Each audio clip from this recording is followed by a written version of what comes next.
Ay, Gising pa ba? gising na gising pa. Hi. Hello.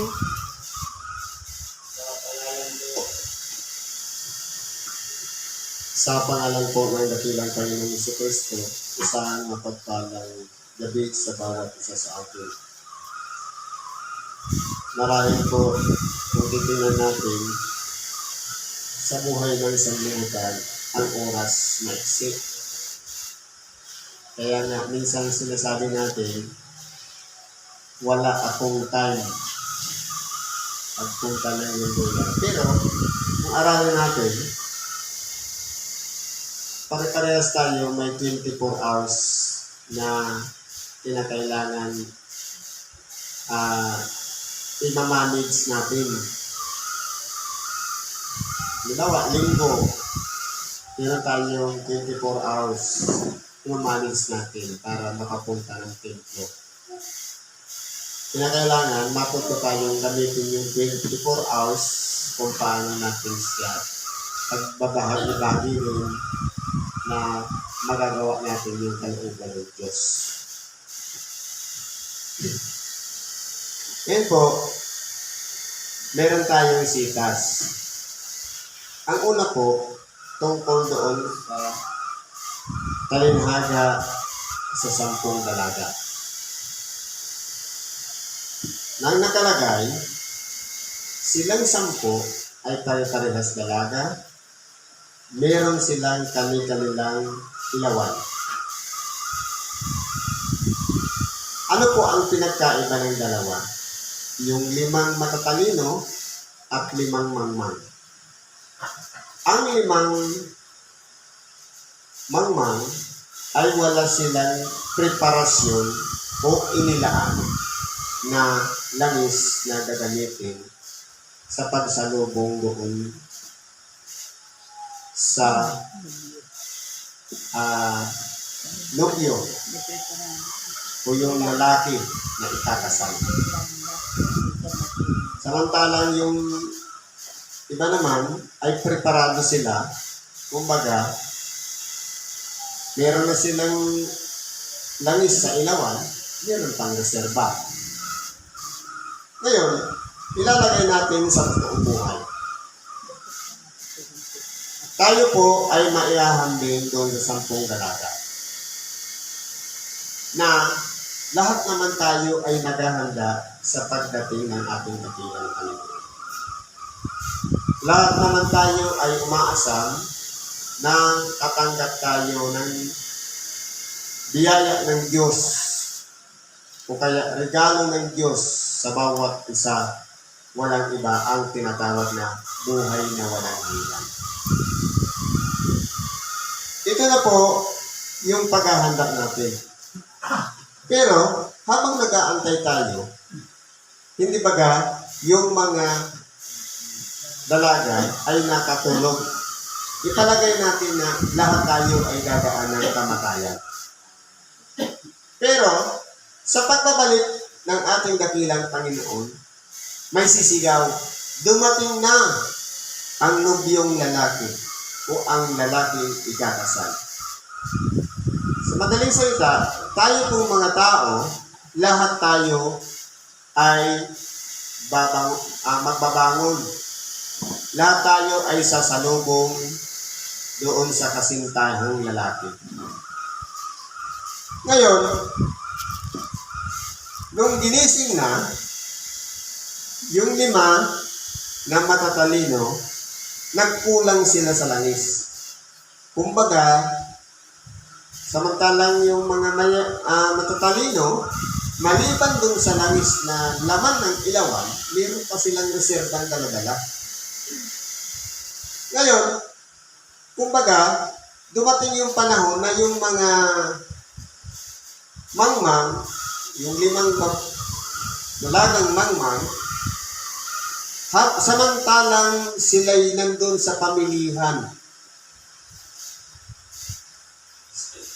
Habang hinahanap nila na makabili sila ng langis, pagbalik nila, sarado na yung pintuan. paano po natin mauunawaan o mailalagay sa totoong buhay ang mensahe ng sitas na ito? Na kung aaralin natin mga kapatid, lahat tayo ay sasalubong sa ating dakilang Panginoon. Lahat tayo ay katulad ng isang ilawan na nagliliwanag sa pamamagitan ng ating mga mabubuting gawa.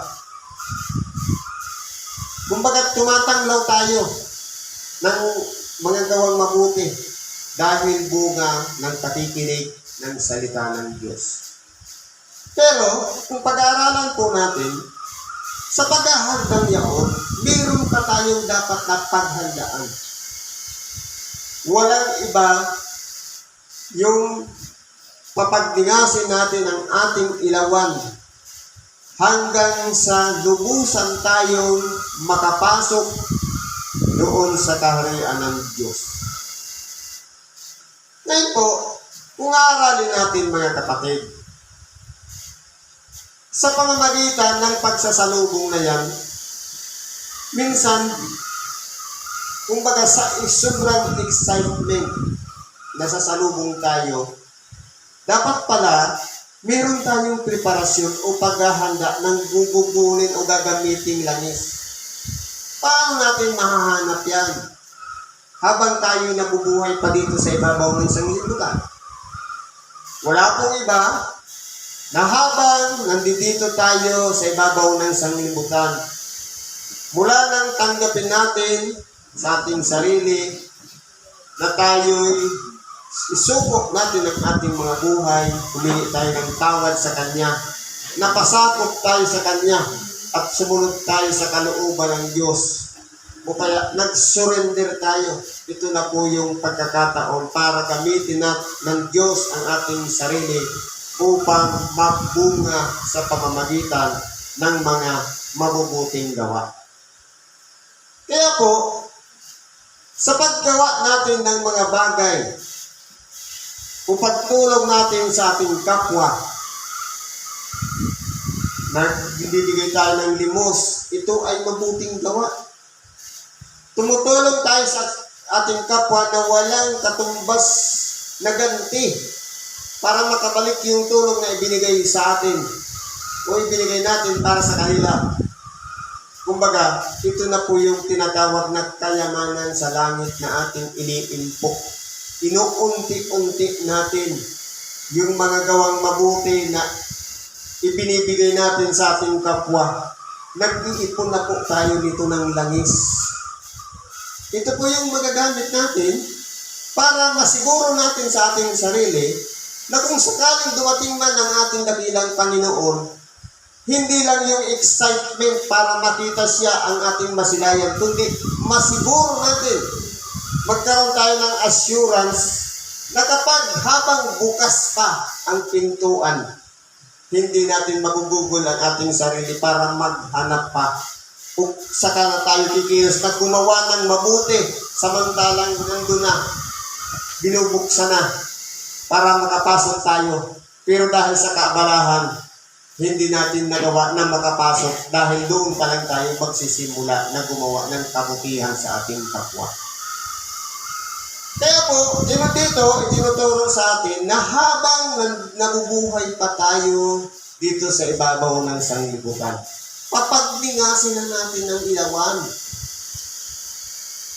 At habang ginaganap natin ang tungkulin natin sa ating kapwa, na ibigin sila, pakitunguhan sila ng kabutihan, magtabi na tayo ng kaunting langis na siya'y magagamit naman natin doon sa ikalawang buhay. Walang iba yung bunga ng ating pananalig sa Diyos na sa pamamagitan ng ating paggawa ng kabutihan sa ating kapwa, nagdiningas tayo o nagliliwanag tayo tulad sa isang ilaw para sa kanila sa pamamagitan ng mga mabubuting gawa.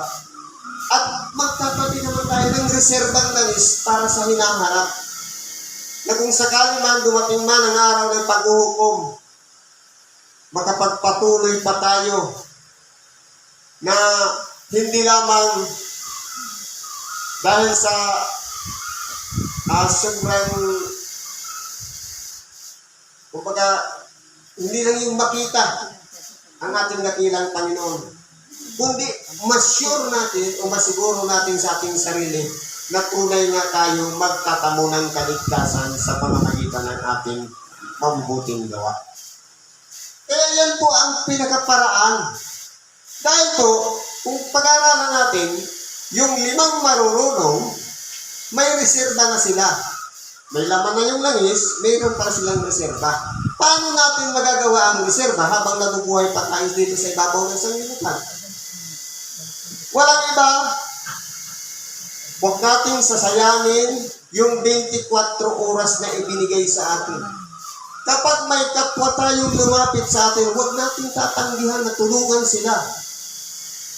Ibahagi natin sa kanila kung ano yung mga bagay na tinanggap natin upang sa ganon, makalikom tayo, makabuo tayo ng reserbang langis na siyang gagamitin natin hanggang sa makapasok tayo doon sa paghahari ng Diyos. Hindi katulad ng mga mangmang na 5 dalaga na kumbaga papanding-banding paisi-isi dahil ang akala nila, hindi pa naman babalik ang kasintahang lalaki. Kung kailang gipit na sa panahon, kaya kung tingnan mo, ang mga tao ngayon, mula ng kabataan, naubos na ang oras sa pag-aaral. Pagkatapos ng mag-aral ng 18 taon, mula daycare, kindergarten, hanggang makatapos ng college, nag-produce nga ng napakaraming estudyante, pero pagdating ng pagkatapos ng college, ano ang kasunod? Mahirap pang nakapasok ng trabaho. Ang kalalabasan niyan, employee. Pagkatapos nung makapasok na sa trabaho, hanggang sa umabot sa tamang edad o bulan, hanggang sa retirement, nagugol lahat sa pagtatrabaho. Pagkatapos ng retirement, doon na siya mag-uumpisa tumulong sa kapwa. Diyan po natin maihambing yung 5 dalaga na dapat sana sa pang-araw-araw na pamumuhay natin, kahit naubos yung oras natin sa trabaho, hindi po dapat nating kaliligtaan ang tumulong sa ating mga kapwa. Para hindi tayo magtulad na kung papaanong nakatapos na ng pagtatrabaho, kung kailan nag-retire na, saka na bibigyan ng kasiyahan ng sarili. Paano po pa magagawa? Kung uugod-ugod na, hindi na halimbawa, nung kabataan pa, hindi natin nagamit na makalipad man lamang sa ibang bansa. Pero meron nga akong kakilala niyan, principal ngayon. Alam mo pong ginagawa? 3 years from now, nagbubuk na sa mga airport. Ang presyo ng paglipad sa ibang bansa, mura lang. Minsan nakakakuha sa 3,000, 4,000. Tapos, mayroon siyang 3 araw doon. Ang ginagawa niya, ma-experience niya lang yung pamumuhay doon sa ibang bansa. Wala naman siyang gagawin. Kumbaga, habang kabataan ka, yung sarili niya, pinasasaya niya na. At tumutulong kasi sa iba. Unlike na kung kailan tumanda na, saka na, nung mag-retire na, saka na tutulong sa kapwa. Dapat po, dito, tinuturuan tayo na habang binibigyan tayo ng buhay, mag-umpisa na po tayo unti-unting mag-ipon ng langis. Yan po yung iniipon natin na kayamanan sa langit. Yung mabubuting gawa na ipinapakita natin sa ating kapwa, pero hindi natin dapat na ipinagmamalaki. Kundi isinishare natin yung blessing, ibinabahagi natin sa ating kapwa. Pagka minsan may naradaanan tayo dyan, nakabukas ang palat ng hihingi ng limos. Dahil nga, sakto lang yung sweldo, parang ini-ignore natin, binabaliwala natin. Pero yun pala, hindi natin namamalayan. Malay mo, nagkatawang tao lang yun. Anghel pala yun ng Diyos. Ipinagkait natin yung kahilingan niya na dapat sana'y maibsan ang kanilang kahirapan. Kung siya may nagugutom o nauuhaw, pero ipinagkait natin. Kaya po, habang nasa kabataan pa tayong o stage pa na bata pa tayo. Pasalamat yung mga kabataan ngayon na maaga pa nakilala ng si Kristo. Maaga pa natutunang gumawa ng kabutihan sa kapwa. Kaya darating man ang panahon, nakakapag-ipon na rin sila ng reserbang langis para sa pagsalubong sa ating dakilang Panginoon. Kaya mapalad yung mga kabataan ngayon na ginabayan ng magulang hanggang sa matuto na maglingkod sa kapwa, tumulong sa kapwa, at magbigay ng oras para sa kapwa. Pasalamat tayo dahil ninulat tayo ng ating mga magulang upang ang ating kapwa ay huwag nating babaliwalain sapagkat sila po ay mahalaga sa bawat isa sa atin. Dahil anumang ginawa natin sa ating kapwa, sabi ng ating dakilang Panginoon, ginawa ninyo sa atin. Kaya po, kung itinan natin, dalawang bahagi lang ang kalagayan ng tao. Isa, yung pinasisiguro, yung sarili nila, at yung isa, walang pakialam sa paniniguro sa kanilang sarili. Yan ang kailangan i-sure natin sa ating sarili. Yung kaligtasan bang sinasabi natin, papunta pa talaga yung sa buhay na walang hanggan? O kaligtasan lang upang hindi tayo mapahamak sa pang-araw-araw? Kasi marami po ang sinasabing kaligtasan. Halimbawa, dadaan ka sa isang operasyon sa doktor, yung maisalba yung buhay natin, kaligtasan na po yun. Yung lumakad tayo, makabalik ulit tayo sa ating tahanan, kaligtasan din yun. Yung hindi tayo mapahamak sa ating mga pang-araw-araw, bagamat delikado ang ating trabaho, ang ating pang-araw-araw na pamumuhay, kaligtasan na po yun. Ang pinakamahalaga po dito, maniguro tayo doon sa tunay na kaligtasan na iyan ay tinanggap natin mula nang isuko natin ang ating mga sarili sa ating dakilang Panginoon at napasakop tayo sa Kanya. At sa pamamagitan po nun, yung pinag-aralan natin kanila, yung biyaya na minsan lamang dumating sa atin, niligtas tayo ng Diyos at binigyan tayo ng pagkakataong mabuhay, nakasama siya, na gumagawa na tayo ng kabutihan. Yun na yung mga bunga o resulta ng ating pagpapasakop sa Diyos, yung mga mabubuting gawa. Ito na po yung resulta na maaga tayong nag-stay, namulat, natuto, hinarap natin ng katotohanan, at nakipamayan tayo dito sa ibabaw ng lupa na sumasang-ayon-ayon sa kalooban ng Diyos na tumulong sa ating mga kapwa. Kaya po, kung titingnan natin, wala nang pagkakataon pa upang maghanap pa ng langis kung tayo'y nandoon na sa kabilang buhay. Kaya habang may buhay pa tayo, ito yung pagkakataon na gumawa tayo ng sarili nating gagamiting langis doon sa ikalawang buhay. Hindi yung kung kailan pagkatapos na mamatay, saka na magsisikap na gumawa ng kabutihan sa kapwa.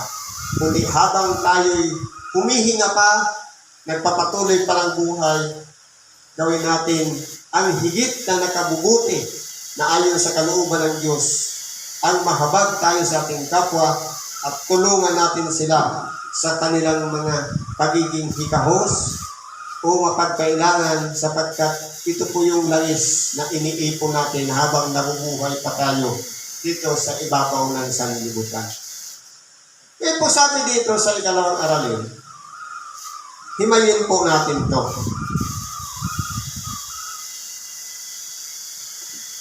Kaya nga mga kapatid, ipinamamanhid ko sa inyo. Alang-alang sa mga kahabagan ng Diyos na inyong iharap ang inyong katawan na isang haing buhay, banal at kaaya-aya sa Diyos na siya ninyong katampatang pagsamba. Hindi baga palagi tayong dumadako ng templo o kaya mga simbahan.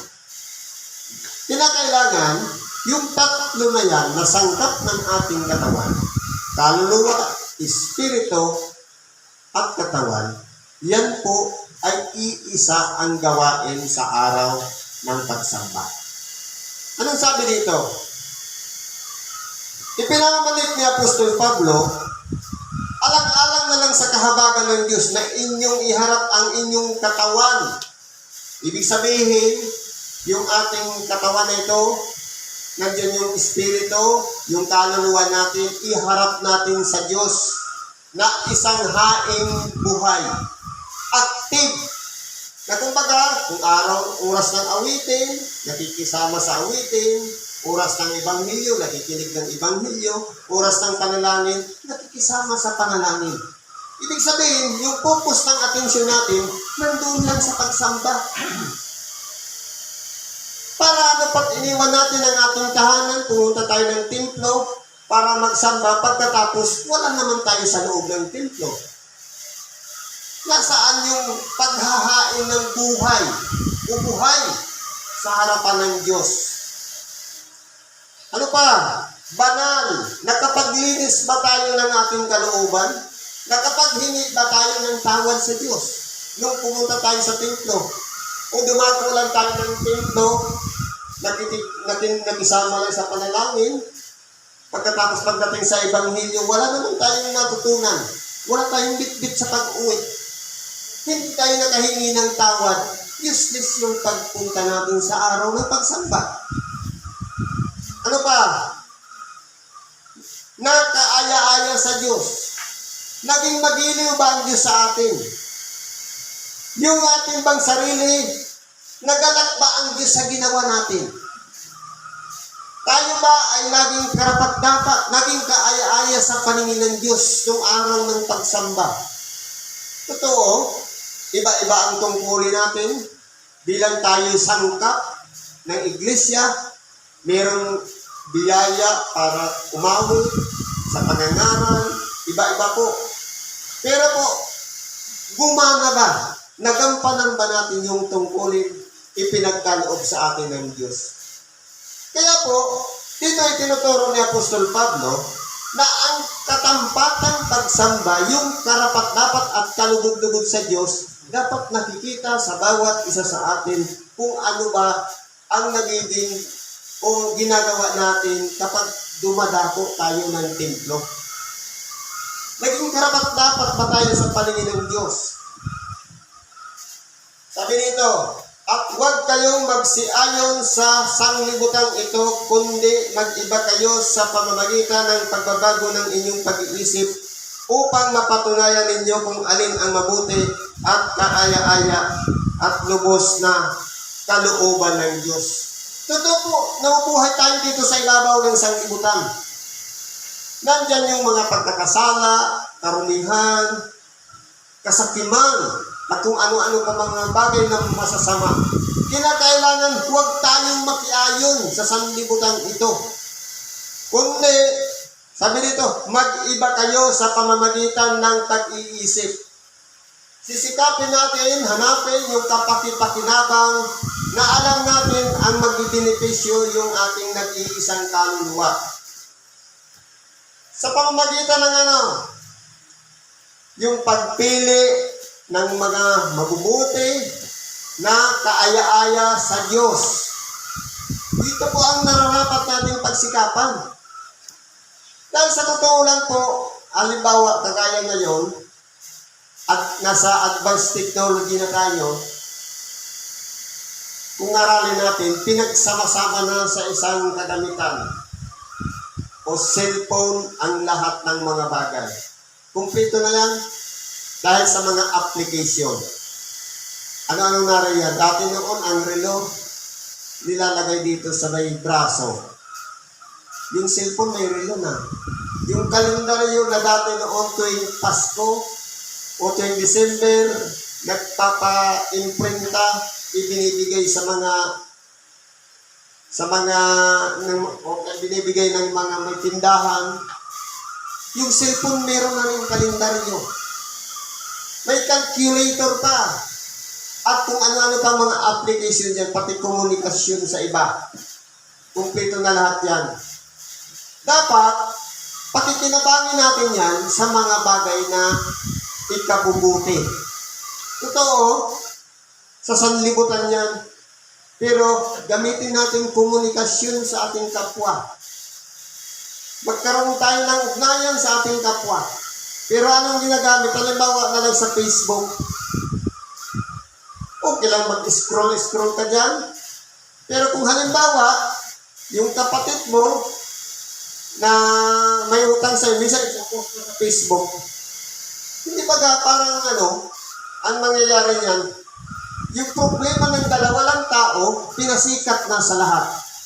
Kaya po kung titingnan natin, dapat po pagpupusan natin yung ating sarili na dapat po kung ano lang yung mga mabubuti na ayon sa kalooban ng Diyos. Sabi niya, mag-iba kayo ng pag-iisip. Dapat po yung kapag-ipakinabang lang na alam natin kung yan ba ay ikabubuti o ikasisira ng ating mga sarili. Sabi nito, sapagkat sinasabi ko sa pamamagitan ng biyaya na sa akin ay binigay sa bawat tao sa inyo na huwag mag-isip sa kanyang sarili na totoong matayo kaysa nararapat niyang isipin. Kundi mag-isip na may kahinahungan ayon sa kasukatan ng pananampalataya na ibinigay ng Diyos sa bawat isa. Totoo po, meron tayong tinatawag na pananampalataya. Pero yung kasukatan noon, hindi po siya pare-parehas ng level. Kaya kung ano lang yung ipinagkaloob sa atin ng Diyos, ipagpasalamat na po natin yan. Sabi nga, kung ano lang yung level, huwag hihigit doon. Sabi nga, huwag mag-isip sa kanyang sarili na tuong matayog sa nararapat niyang isipin. Na ang level lang naman o sitwasyon niya, halimbawa, dito sa templo, member lang tayo, pero ang ginagawa natin, talo pa natin yung Pangulo, ibig sabihin yan, nag-iisip na tayo ng mas mataas na level na hindi naman mararapat na isipin. Kaya kung ano lang yung tungkulin natin, doon lang tayo lumugar. Yun lang po ang dapat natin gawin. Kahit yan po ay ipinahayag ni Apostol Pablo na siyang magiging gabay sa ating paglilingkod sa Diyos. Sabi pa po dito, sapagkat kung paanong sa isang katawan ay mayroon tayong maraming mga sangkap at ang lahat ng mga sangkap ay hindi pareho ang gawain. Totoo po. Halimbawa, dito sa grupo natin, iba ang tungkulin ng Pangulo, iba ang tungkulin ng tagapamahayan, iba naman ang tungkulin ng Guardia Templo, iba naman ang tumutulong sa may karamdaman. Kaya po, kung halimbawa, hindi natin yung trabaho ng iba, igalang natin, irespeto natin yung iba. Magturingan tayong magkakapatid sapagkat tayo ay isang bahagi ng tinatawag na katawan na dapat pare-parehas tayo nagpapansyon para lang gumana yung katawan. Ano ba po sabi dito? Ay gayon din tayo na marami ay isang katawan kay Kristo at mga sangkap na sama-sama sa isang ibig sabihin yung ugnayan po ng bawat isa. Yan po ay interconnected. Nararamdaman yung pagmamahal ng isa sa isa. At yung pangangailangan ng isa na meron naman ng isang maitutulong, ibinabahagi sa isa. Ibig sabihin, lahat sila ay nagtuturingan, magkakapatid, nagtutuwang, o kaya nagbabahaginan ng kanilang sariling kalooban upang magkaroon lang ng function ang isang katawan. At yamang may mga kaloob na magkakaiba-iba, ayon sa biyaya na ibinigay sa atin. Kung hula, ay mga hula tayo ayon sa kasukatan ng ating pananampalataya. Halimbawa, kung tayo po Ang ibiyaya na ipinagkaloob sa atin ng hula o kaya mangaral ng tinatawag na salita ng Diyos. Kung hanggang saan ang antas ng ating pagkaunawa na ipinagkaloob sa atin ng Diyos, ibahagi natin yun. Na kung ang salita ng Diyos sa isang tao, mahirap siyang unawain kapag binabasa, lalong-lalo na yung version ng Biblia. Hindi ba itong binabasa natin, King James Version. Doon sa mga tao na hindi naman palabasa ng kasulatan, mahirap po siyang unawain. Kaya po, kung ang kasulatan ng tagapagpaliwanag ng salita ng Diyos, kaya lang himay-himayin upang sa ganun, ang salita ng Diyos para yung pagkain na kumbaga, halimbawa, ang menu ngayon manok. Alam natin kung paano siya lulutuin, kung paano siya palalambutin, at kung paano siya ihahain, na kumbaga, yung tatanggap ng salita ng Diyos, wala na siyang ibang gagawin, kundi ngunguyain na lang, tinanggalan na ng buto. Kumbaga, hindi na mahirap lulutin yung aral na ipinapahayag sapagkat, kumbaga, ipinaliwanag na sa magaan na mga ginagamit na pangungusap o mga termino upang madali po siyang ma-absorb ng ating mga tainga. Maidaling maikintal sa ating pag-iisip at maisulat yan sa ating mga puso. Yun ang magiging pinagkakautosan natin sa ating pang-araw-araw na pamumuhay. Ano pang sabi dito? O kung ministeryo ay gamitin natin ang ating sarili sa ating ministeryo o ang nagtuturo ay sa kanyang pagtuturo. Halimbawa, ang tungkulin lang natin ordinary member. May function pa rin siya. Yan ang ministeryo natin. Yan ang nakatakda sa atin. Kung nagtuturo, kung gamitin natin ng buong husay yung pagtuturo, ibahagi natin sa ating kapwa yung lahat ng karunungan na ipinagkaloob sa bawat isa. Sapagkat pagamat hindi pantay-pantay ang ibinigay na unawa sa bawat isa sa atin, pero napupunuan ng isa ang pangangailangan ng isa. Sapagkat yung pinagkalooban ng mas malawak na pagkaunawa, naiintindihan niya yung mga malalalim na termino o mga malalalim na bagay ng Diyos. Paano natin mayugay halimbawa yung kaligtasan? At alam lang natin, sapat na yung maligtas tayo sa maghapon, okay na. Pero anong sabi ng ating nakilang Panginoon? Kung kayo'y nagsisiasa lamang sa buhay na ito, tayo na ang pinaka-kahabag-habag. Ano kung ibig sabihin yan?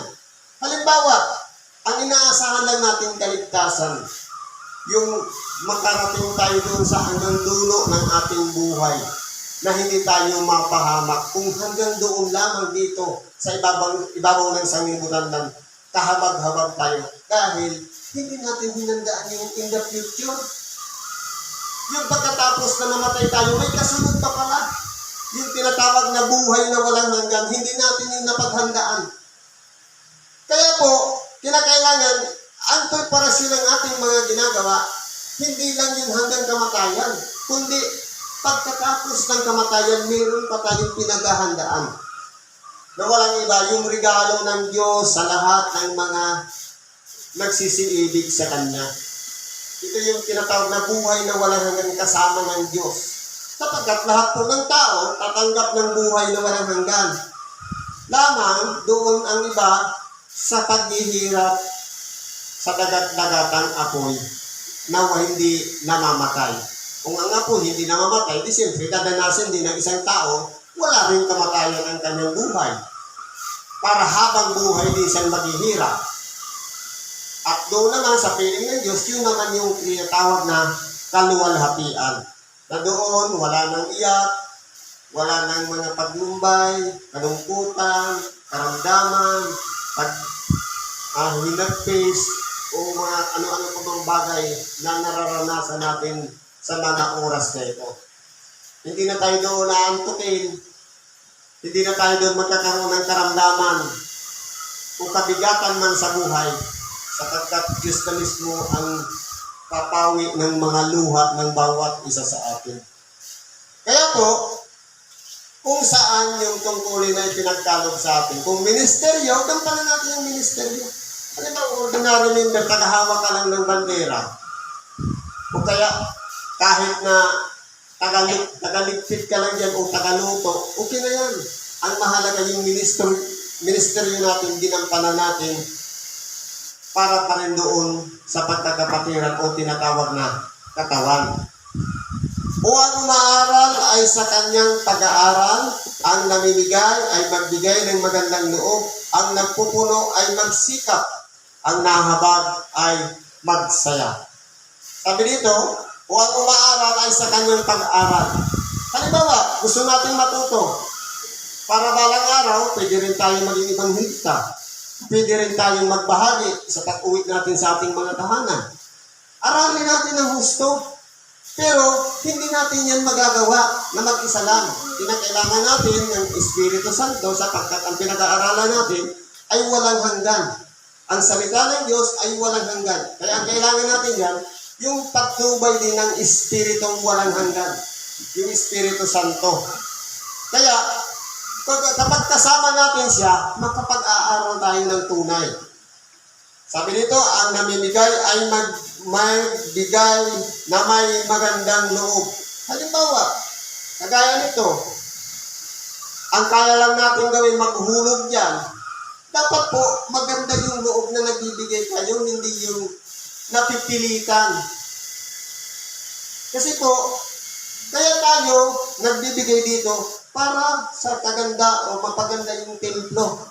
Magkaroon ng pagsulong. Kung baga, halimbawa, hindi tayo satisfied na ganyan lang yung kalagayan ng templo, baka in the future, malay natin, makabuo tayo ng isang templong konkreto dahil lamang sa pagbibigay. Ano pang sabi dito? Ang nagpupuno ay magsikap. Halimbawa, leader tayo. Kinakailangan, yung pagganap natin, may pagsisikap kung ano ba yung improvement na ikasutulong ikaganda ng grupo. Kung ano ba ang direksyon ng nitong templong ito. Para saan ba? Malay mo, meron palang plano na makatulong din sa mga taong nasa labas. Hindi lang para sa ikalago ng templo.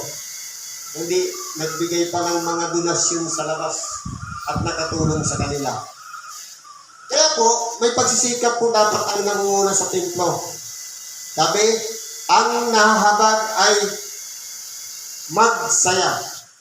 Totoo po, lahat naman siguro tayong mahabagin. Pero kinakailangan, may kasayahan yung paghabag natin sa kapwa. Hindi yung pakitang tao lang yung habag na parang ginagawa natin na nahabag lang tayo sa kapwa kapag may taong nanonood sa atin. Kundi dapat may kasayahan. Mula sa puso yung ating mga ginagawa. Sabi dito, sa panghuli, ang pag-ibig ay maging walang pagpapaimbabaw. Totoo po, ang pag-ibig ay isa na yung kabuuan ng kautusan. Sapagkat sinasabi nung una, ibigin mo sa unang 4 na 10 kautusan, ibigin mo ang Panginoon mong Diyos ng buong puso, buong lakas, ng buong pag-iisip at ng buong kaluluwa. At ang huling 6 na kautusan, ibigin mo ang iyong kapwa katulad ng iyong sarili. Na dapat lang yan ay ginaganap natin, wala pong halong kaplastikan o pagpapaimbabaw. Na kumbaga, mabuti lang tayo sa harap, pagtalikod, naninira naman tayo sa ating kapwa. Dapat po, magpakatotoo po tayo sa ating kapwa. Umarap man o tumalikod, pantay ang pagtingin natin sa ating kapwa. Sabi dito, kaputan ninyo ang masama, makisanib kayo sa mabuti. Hindi naman ibig sabihin na dito magkaroon ng dalawang bahagi. Di mabuti kami, kayo ang masama. Kundi, pagtulong-tulungan natin na hanapin yung mabuti, doon tayo sumanib. At yung masama ay kapuutan natin. ayaw nating maging masama tayo. Siyempre, ayaw din natin yung kapwa nating mapasama. Kaya, magtulungan tayo, magtulungan magkakapatid, magpahalagaan sa bawat isa upang maabot natin kung ano ang nais ng Diyos na kung saan ang direksyon ng ating samahan na ito upang tayong lahat na subok, nahaharap sa Diyos na tayo'y tatanggap pare-parehas ng buhay na walang hanggan at doon ang direksyon natin sa kanyang kaluwalhatian. Siguro po, hanggang dyan na lang ang pakikibahagi natin sa oras nito. Salamat po sa Diyos at anuman po ang ating mga kahilingan sa Diyos, ipagkatiwala natin sa Kanya at ipagkakalog niya sa pamamagitan ng ating pananalig o pananampalataya ang lahat ng mga bagay ayon sa Kanyang kalooban. Salamat at isang mapagpalang gabi sa bawat isa. Hindi po. Mapalad ngayong araw na ito sa ating pagsama-sama na Diyos amang maawain kaligayahang walang maliw sambahin natin walang hangganan ang Diyos Ama sa kalangitan sa Kanya tayo'y pasalamat nang tumanggap siya sa atin ang ligaya dakilang Espiritu Santo ilaw kang liwanag sa tao ilawan nawa ang puso ko upang kami amay malayo sa'yo pagmamahal mo naway lubusin pagkat ikaw ang Ama namin, pananalig namin iyong dinggin